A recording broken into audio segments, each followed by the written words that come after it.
Thunder cracked above the canyon as the rescue basket swung wildly below the helicopter. Jacob Mercer, 43 years old, soaked to the bone, held the fraying rope with both hands, while the rotor wash blasted dust into his eyes. Below him, the injured woman clung to the metal frame, slipping in and out of consciousness as the chopper bucked sideways in the wind. A second rope snapped, then another. The medic screamed something Jacob couldn't hear. All he saw was the woman's fingers losing their grip, her body tilting toward a 1,000-foot drop. And with no harness on himself, he lunged off the skid, grabbing her wrist just as the last tether ripped free. For one impossible second, both of them hung in the air, now held up only by Jacob's raw strength and the fading hope that someone would pull them in before gravity won. Before I go any further, tell me where you're listening from tonight and hit that like and subscribe button if you believe courage still matters in this world. Jacob's story didn't start in a helicopter, though. Most days, he was just a single dad patching together a life in Redstone, Colorado. He worked maintenance at the local ranger station, repairing trail signs, clearing debris, and doing the less glamorous work the tourists never saw. His uniform wasn't fancy, and his paycheck wasn't big, but it gave him steady hours, and steady hours meant he could be home by 4 to meet his daughter June when she came back from school. June was 12, sharp-tongued, and too smart for the world some days. She still talked to the picture of her mother on the mantel every night, asking for advice the way she used to when Hannah was alive. Jacob pretended not to hear, but the truth was that those one-sided conversations were the only thing that kept him from breaking apart. He still hadn't forgiven himself for not being home the night Hannah collapsed. A heart defect they never knew about. One ambulance ride. One goodbye. And every day since then felt like trying to stitch 2 torn lives together with frayed thread. He hit a past. Most people in Redstone never learned 15 years as a search and rescue climber in the Rockies. He'd walked away from that life after Hannah died, convinced that if he couldn't save the person he loved most, he didn't deserve to save anyone else. Now he kept his head down, did his work, cooked dinner for June, and tried to pretend that quiet counted as healing. But the mountains don't care about a man's plans. They call you back in their own time. And the day the call came, Jacob was tightening a loose railing behind the ranger station when a panicked teenager sprinted toward him, shouting that a jeep had gone over the East Ridge. No rescue crews available, no certified climber on shift, no one who could get down there fast enough. Jacob didn't hesitate, not because he wanted to be a hero, but because June would ask later if he tried his best, and he needed to be someone she could believe in. Jacob could still feel the tremor in his hands long after the ridge rescue was over. The woman, some off-duty firefighter from Denver, had been transferred to an ambulance, stabilized, and rushed toward town. The medic shook Jacob's hand like he'd just pulled off a miracle. But once the chopper dust settled, once the adrenaline faded, he found himself standing alone beside a coil of frayed rope and the scattered silence only mountains can hold. He didn't expect applause. He certainly didn't expect thanks. But what came next was something he never imagined. By the time he reached the ranger station, the district supervisor, Earl Whitford, was waiting with crossed arms and that particular tight-lipped expression bureaucrats wear when they're trying to look authoritative. Earl was in his 50s, built like a man who'd never climbed a ridge in his life, and carried himself as though rules were the only thing keeping the world from collapsing. "Mercer," he barked. "Inside. Now." Jacob stepped past him, still brushing dust off his work shirt. The conference room door shut behind them with a dull thud. Papers sat neatly stacked on the table, Earl's way of showing he'd prepared an ambush. "You violated 5 separate safety protocols today," Earl began, without preamble. 5. You had no authorization to assist in an active emergency. Jacob kept his voice steady. There was no one else on site. Dispatch said I'm well aware of what dispatch said, Earl snapped. But we have procedures. Liability procedures. Clearance procedures. And you are not currently certified as a rescue climber. Something inside Jacob tightened like a rope pulled too hard. Someone was dying. And you decided you were the hero who'd fix it. Earl's tone turned mocking. You're a maintenance worker, Jacob. Not a ranger. Not a first responder. You clean up after storms and tighten bolts. Stay in your lane. The words hit harder than Jacob expected. Not because they were true, but because there had been a time when people looked to him for more. When he was trusted. When he had purpose. He swallowed that memory down. I did what anyone would have done, he said quietly. Earl scoffed. Most people wouldn't have jumped out of a helicopter like they were in an action movie.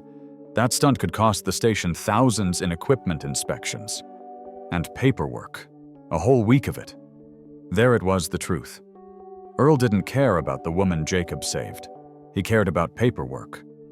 And Earl continued, flipping a folder open with dramatic flair. I've been reviewing your performance file. You've used all your sick days for the year. You've clocked out late multiple times. And frankly, Mercer, I think you're forgetting your place here. Jacob felt the air thickening, closing around him. I'm issuing a formal reprimand, Earl said, sliding the papers across the table. One more infraction and you're done. Do you understand Jacob didn't sign? He just stared at the document, feeling the sting of being reduced to a problem instead of a person. I understand, he murmured. Earl tapped the page. Sign it. Jacob forced his hand to move, forced his name onto the line. Not because he agreed, but because fighting now would cost more than he had left to give. When Jacob walked out of the office, June was already waiting for him outside in the truck. She'd been at the after-school program and expected him earlier. She smiled when he opened the door, but the smile collapsed the second she saw his face.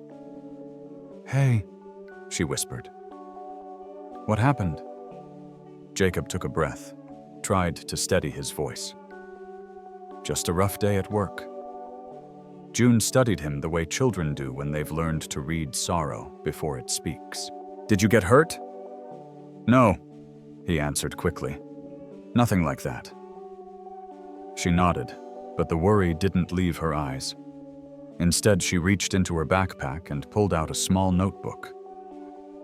I wrote something today. For Mom. But maybe you should see it too. Jacob hesitated, he always did when June brought up Hannah, but she handed him the notebook and he read the simple lines written in her uneven handwriting. Dad's shoulders are tired, but he still carries me. I hope someone carries him one day. Jacob's throat tightened. He closed the notebook gently and handed it back. That's beautiful, Junebug. She looked out the window. It's true. The days that followed weren't any easier. News spread around town about the Ridge rescue, but instead of praise, rumors twisted the story. Some said Jacob acted recklessly. Others claimed he only stepped in because he wanted attention. A couple of volunteer rangers whispered that he'd overstepped his pay grade. Even locals at the diner seemed to mutter when he walked in, though no one said anything to his face. The worst of it came when 2 junior rangers cornered him behind the supply shed while he was repairing a busted generator. Hey, Mercer, one of them called. Heard you fancy yourself a hero now. The other laughed. Maybe next time you'll let the trained people handle things instead of playing mountain superhero. Jacob kept working, tightening the lug nut with slow, deliberate turns. I don't want trouble, he said. Well, you found it anyway, the first ranger said, stepping closer. Because now the boss wants every emergency routed through him. Your stunt made life harder for the rest of us. Jacob finally looked up, his expression calm, but unyielding. Someone was hurt. I helped, that's all. The younger ranger rolled his eyes. Yeah, well, maybe if you'd done your job instead of someone else's, we wouldn't be buried in new restrictions. Next time, stay in your lane. Jacob returned to the generator without another word, but their comments clung to him like grit under the skin. That evening, he burned dinner. June didn't say anything. She just pushed her overcooked chicken around her plate, glancing at him every few minutes, as if she were waiting for him to talk. But he didn't know how to explain to a 12-year-old that sometimes doing the right thing can still make the world turn against you. When she finally spoke, it was barely above a whisper. Are they being mean to you? Jacob froze. June swallowed hard. You always tell me to stand up for people. But who stands up for you? He didn't answer. He didn't trust himself to. The next morning, Jacob walked into the ranger station to find Earl waiting again, this time with a stack of printed emails. These came from district headquarters, he said, shoving them into Jacob's chest. Photos of the rescue are circulating online. Someone posted a video clip. And now everyone thinks you're representing this station in an official capacity? Jacob frowned. Representing, I was just helping. Well, now you're a liability, Earl interrupted sharply.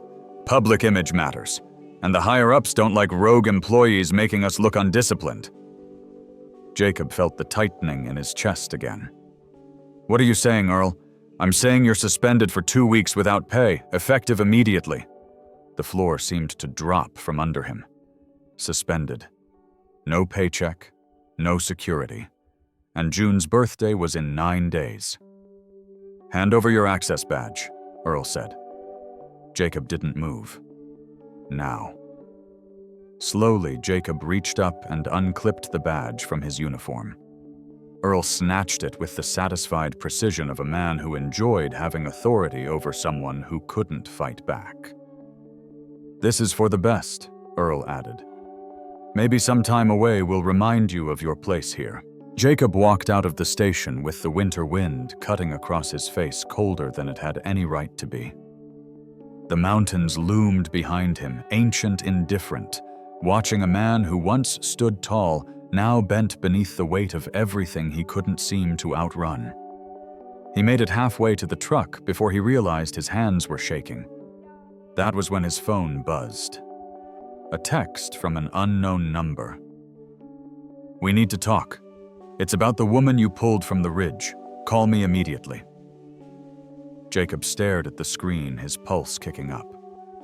The pressure around him tightened once more, not just from the town, not just from Earl, but from something larger stirring in the background. Something he hadn't seen coming. Something that would push everything to a breaking point. The unknown number called before Jacob could even decide whether to text back. The phone vibrated sharply in his hand, slicing through the cold morning air. For a split second, he considered letting it ring.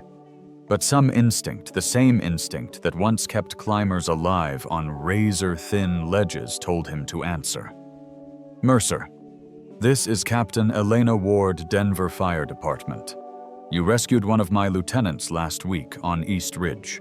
We've got a situation.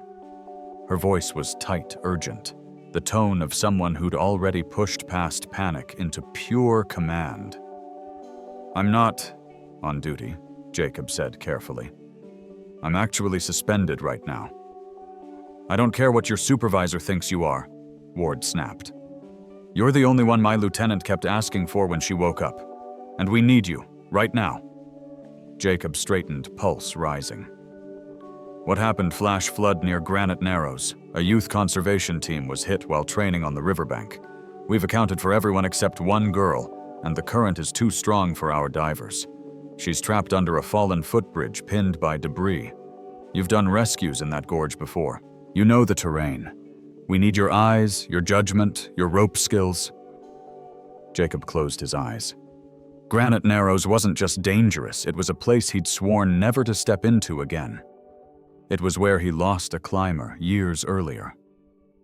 A young man with a future. And Jacob had carried that failure with him every day since. Mercer Captain Ward, said, her voice cracking just enough to reveal the truth underneath the steel. If we don't act in the next hour, she'll drown. He didn't remember ending the call. He only remembered running. By the time he reached the gorge, the sky was already darkening with the threat of another storm. Emergency vehicles lit the canyon walls with blue and red flashes. Firefighters and search and rescue volunteers clustered around a narrow cliff edge where the river tore through like a living beast. Captain Ward met him at the perimeter, helmet in hand. Mud streaked across her uniform. Thank God she breathed. We thought you weren't coming.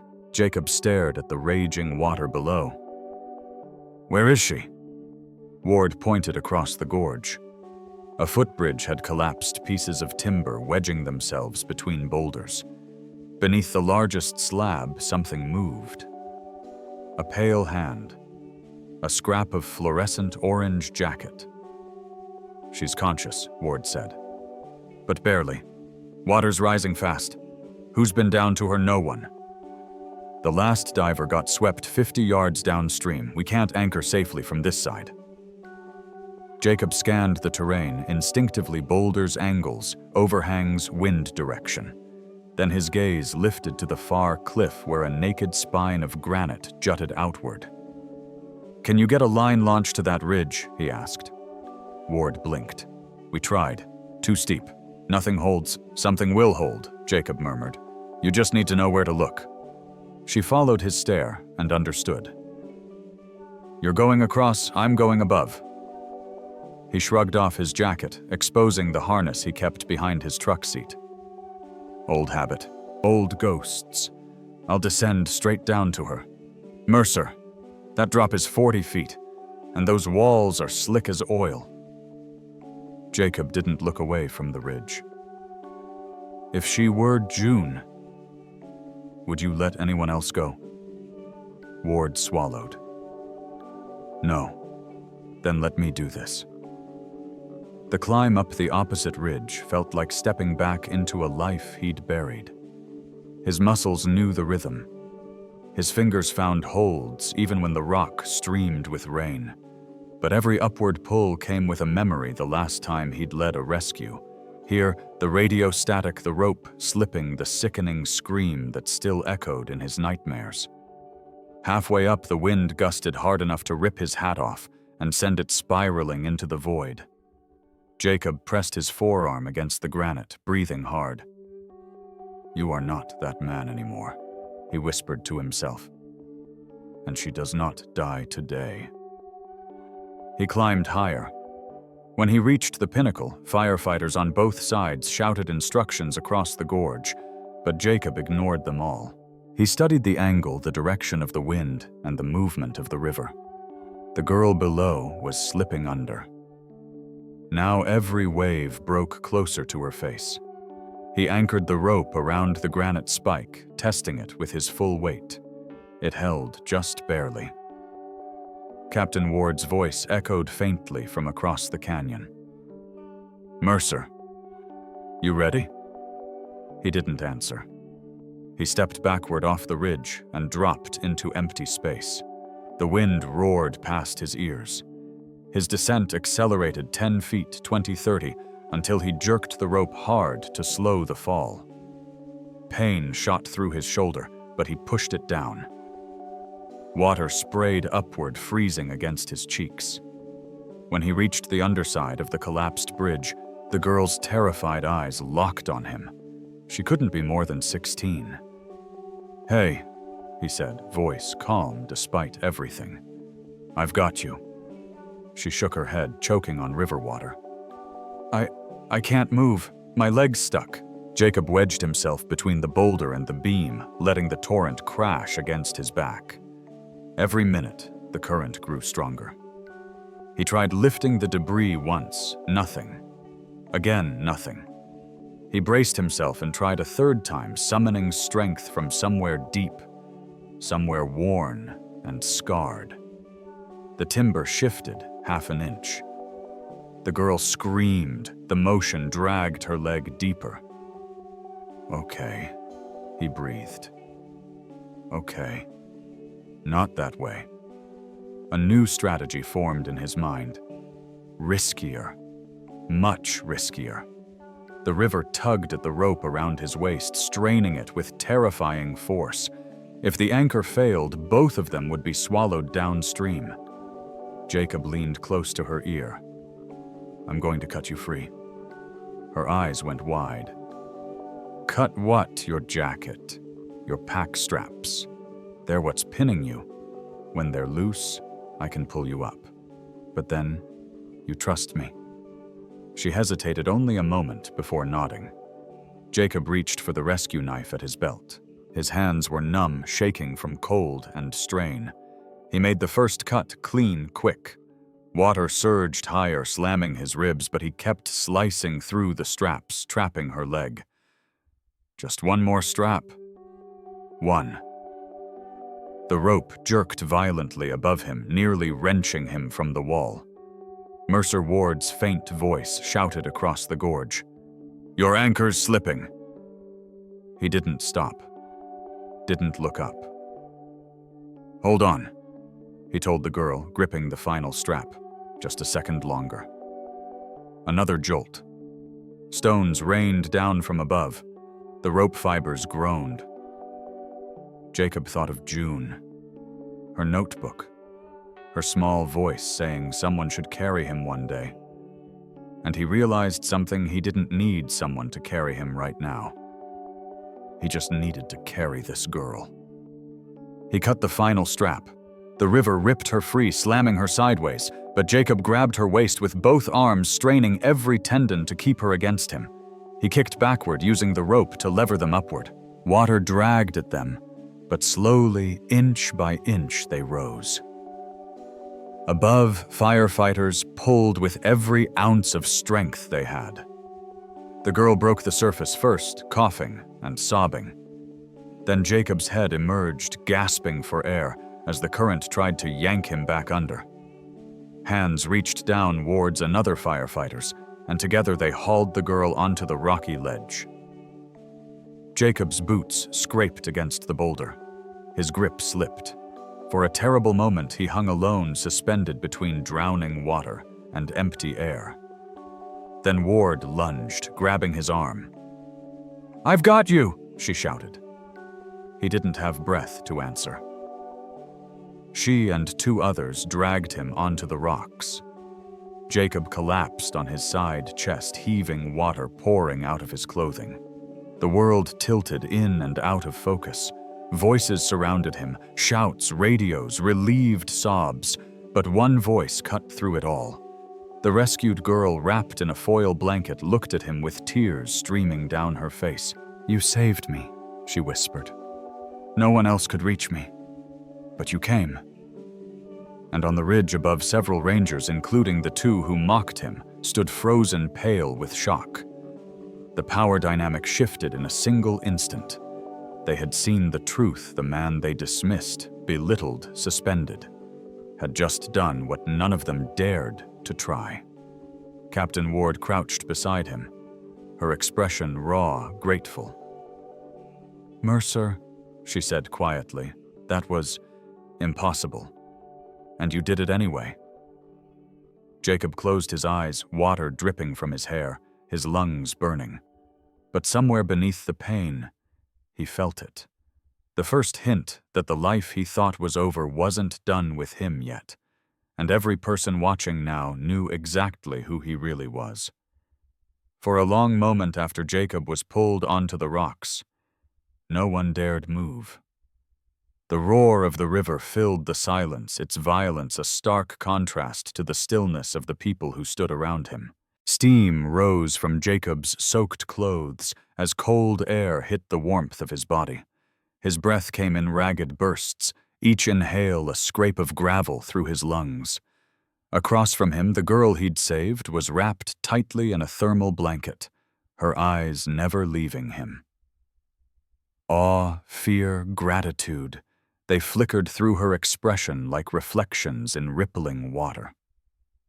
A paramedic knelt beside her, whispering instructions, but she didn't seem to hear a word. She kept looking at Jacob as if trying to convince herself he was real. Captain Ward crouched beside him, helmet under one arm, wind pushing stray strands of hair across her face. There were 1,000 things she could have said, protocols, warnings, reprimands, but instead her first words were soft. "Mercer, who taught you to do that?" The question hung there, fragile and trembling, as though even she knew it touched something deeper than a simple skill. Behind her, the 2 junior rangers who'd mocked Jacob earlier stood rigid, their faces pale and mouths slightly open. One of them whispered, "How the hell did he?" But his voice trailed off before forming the rest. Jacob pushed himself into a sitting position, muscles screaming. His shoulder throbbed from the earlier rope jerk. His left knee felt wrong. Not broken, but not right. He blinked, trying to steady the spinning world around him. "I'm fine," he muttered. "Check her first." Ward shook her head. "She's stable enough. You're in shock." Jacob wanted to argue, but the truth settled into his bones. He lowered his gaze to the swirling water just inches below the ledge, watching it darken as shadows rolled across the canyon. If he'd slipped, if the anchor had failed, if the current had pulled her under. He pushed the thoughts away. He had learned long ago that the mind could replay the worst outcomes without mercy. Another firefighter approached hesitantly. "Ma'am, the lieutenant, that woman he rescued last week, she's on her way from Denver. Said she heard the call over local emergency radio." Ward looked surprised. She shouldn't even be walking. "Tell her we'll update her as soon as she arrives." But the firefighter shifted awkwardly. She said she was already en route. Ward exhaled sharply. "Of course she is." Jacob didn't react outwardly, though a faint ripple passed through him. He hadn't spoken to the woman since the helicopter rescue. She'd been unconscious when he handed her off to medics. He had no idea she remembered him, much less that she'd ask for him by name. Ward rose to her feet. "Get Mercer warmed up, and somebody call for a stretcher." Jacob reached out, gripping her arm. "No hospital." Ward frowned. "Mercer, you could have hypothermia. Or worse." "No hospital," he repeated. "I just need heat. And time." The way he said it, quiet but absolute, was enough to make her pause. "All right," she said finally. "But you follow my directions from here on out." As they wrapped him in blankets and helped him to a makeshift warming tent, whispers rippled through the emergency crew. People who'd barely noticed him minutes earlier now watched his every movement. "Did you see how he descended?" He knew where to anchor without even testing. That's not something you just pick up. That was military-level rope work. Jacob kept his eyes down, letting their assumptions swirl around him like the cold mist off the river. He'd spent years burying the story of who he used to be, why he walked away from it. That life felt like another man's shadow burned into him so deeply that no amount of time could fully erase it. But shadows don't stay buried forever. The sound of hurried footsteps echoed along the rocks. A moment later, the injured Lieutenant Ella Granger appeared at the edge of the scene. Her left arm was braced in a sling, and she leaned heavily on a cane, but she moved with purpose. Her face was pale bandage peeking beneath her jacket collar. When she saw Jacob, her expression collapsed into something raw and unguarded. "Mercer," she breathed. "You did it again." He tried to stand, but the world tilted. Ward placed a firm hand on his shoulder. "Sit. That's an order." Ella approached slowly, her eyes fixed on him. "That girl would be dead. You know that, right? No one else would have made that descent." Jacob shook his head. "Anyone here would have tried." Don't lie to me, Ella said softly. Not you. Ward noticed the familiarity between them. Lieutenant, she said carefully, you speak like you know him. Ella's gaze flicked to her, then back to Jacob. I know enough. Silence pressed in. Even the river seemed to hush. Ella knelt gingerly in front of him. I told my captain in Denver, and she didn't believe me. She said no civilian could repel like that. No civilian could stabilize the way you stabilized me. No civilian would take the risks you took without a second thought. Ward looked sharply at Jacob. Is that true? He didn't answer. Ella exhaled shakily. So, I looked you up. Ward stiffened.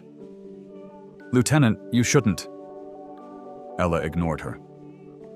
Jacob Mercer, former Alpine Rescue Commander, decorated for multiple high-altitude extractions. Medal of Valor for the Avalanche Point operation. She swallowed hard, emotion tightening her voice. You were a legend in mountain rescue circles until you disappeared 8 years ago. The words struck the canyon like a seismic wave. Every firefighter, every ranger, every volunteer who had doubted, mocked, or underestimated him now stared, as though seeing him for the first time. Ward's voice dropped. Mercer, is this true? Jacob didn't want to answer, didn't want to bring that life into the open again. But he nodded once. Yes. Why didn't you tell anyone? She whispered. Because telling meant remembering. Remembering meant reopening a wound he had learned to function around, but never truly healed. Ella's voice softened. We thought you died. In a way, Jacob murmured, eyes closing. I did. The girl he'd rescued earlier approached timidly, her blanket wrapped tight. Sir, she whispered, you saved me. Thank you. Jacob opened his eyes. The gratitude in hers was bright enough to cut through the fog in his mind. Her mother came rushing up behind her, sobbing, as she pulled her daughter close.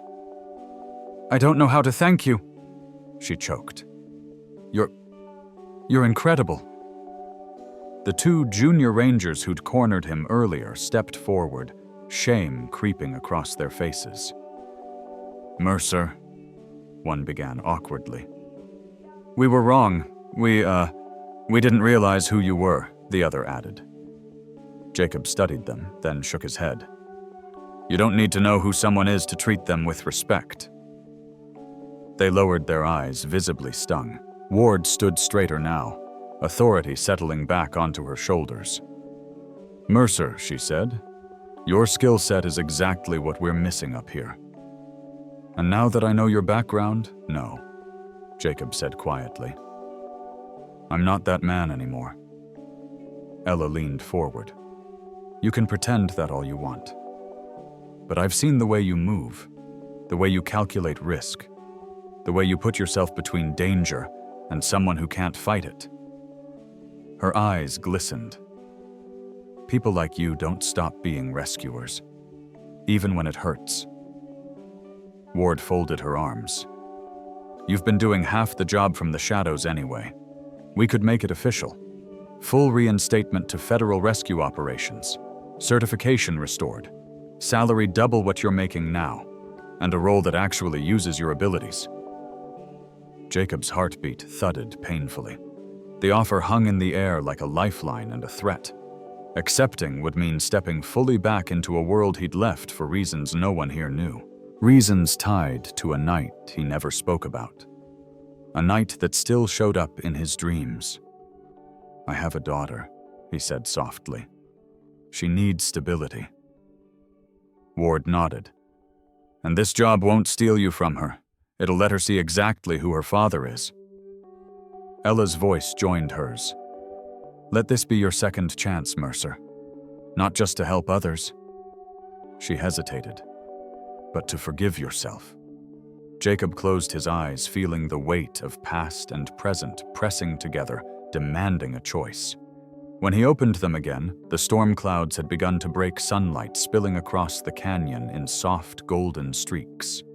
But the real storm, the one inside him, was only beginning its shift. Because saying no wouldn't be simple anymore. And saying yes would change everything. The canyon was still trembling from the rescue, when the mood shifted quietly at first, then unmistakably. Where people had been scattered in frantic motion minutes earlier, they now gathered with a kind of reverence around Jacob, as though realizing they'd witnessed something far beyond protocol or job description. The same junior rangers who once rolled their eyes at him now spoke with lowered voices, careful, almost protective. Captain Ward issued orders with renewed authority. But every few moments her gaze drifted back to Jacob, a subtle acknowledgement of the gravity he carried. Ella stayed near him, leaning on her cane, watching the others with an expression that combined pride and something like relief. She offered him a faint smile when he met her eyes, a soldier's way of saying, "You're one of us, whether you like it or not." Ward eventually made her way over. "District Command already knows what you did," she said. "They're sending a formal investigator, but I'm telling you now, they won't be able to spin this into paperwork. You saved a girl with every odd stacked against you. And you did it after being sidelined by a supervisor who never understood what he had." As if summoned by her words, Earl Whitford arrived at the scene looking smaller than usual. His shirt was untucked, his hair wind-blown, and for once he didn't bark demands or wave paperwork. He stopped a few feet away, cleared his throat, and tried to assemble an expression, but none of them seemed to fit. "Mercer," he said finally, voice cracking. "I misjudged you." Jacob didn't respond. Earl swallowed hard and continued. "I thought you were causing problems, acting out of turn. But it's clear now the only person out of line was me." He paused, struggling. "Your suspension is lifted, effective immediately. And if you want your old job back, it's yours." Ward lifted an eyebrow, as if daring Jacob to accept less than he deserved. Ella folded her arms, waiting. Jacob met Earl's eyes. "I appreciate the apology," he said quietly. "But I don't need that job back." Earl's face flushed with embarrassment, but he nodded, knowing he'd earned that answer. Ward stepped in her tone, steady. "My offer still stands, Mercer. A real position, one that honors what you can do. Federal rescue operations would take you tomorrow if you said yes. We'll make sure the transition is smooth for your daughter."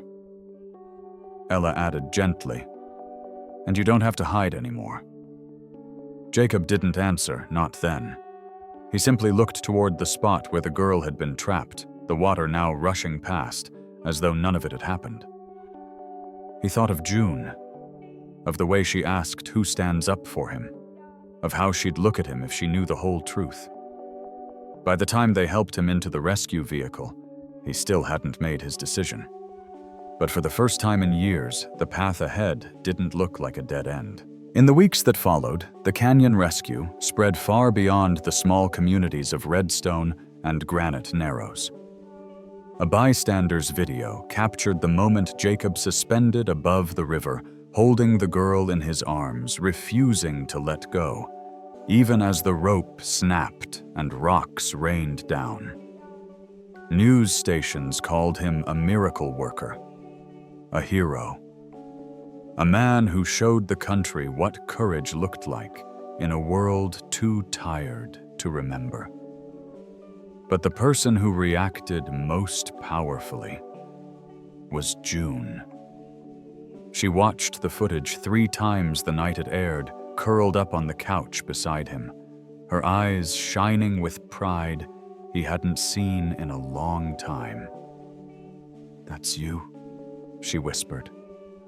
"That's who you really are." He tried to resist the emotion that rose in him, but eventually he pulled her close and let the truth settle between them. He couldn't hide behind smallness anymore. Not when his daughter saw someone bigger.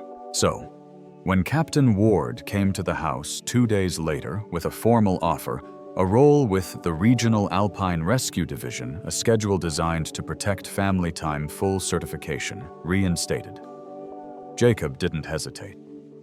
"Yes," he said simply. "I'm ready." She smiled. "Good. We've been waiting for you to come home." 6 months later, the Mercer household looked different, not just in the things you could see, but in the air itself. Jacob's new uniform hung proudly by the door, worn from training missions and early calls. His boots, once caked in mud from maintenance jobs, now carried dust from mountain ridges and pine forests far above town. June thrived. She no longer worried quietly at dinner or studied his face for signs of what he wouldn't say. She volunteered with the youth hiking program and bragged to her friends that her dad saved lives. The community changed, too. Earl stepped down after an internal review revealed years of mismanagement. Ward became district chief. The junior rangers who once mocked Jacob sought him out for mentorship, eager to learn rope techniques and terrain reading from the man they once dismissed. And Ella recovered stronger, visited often. Sometimes for official briefings, sometimes simply to share a cup of coffee on Jacob's porch. She never pushed him to talk about the night he walked away from rescue work years ago.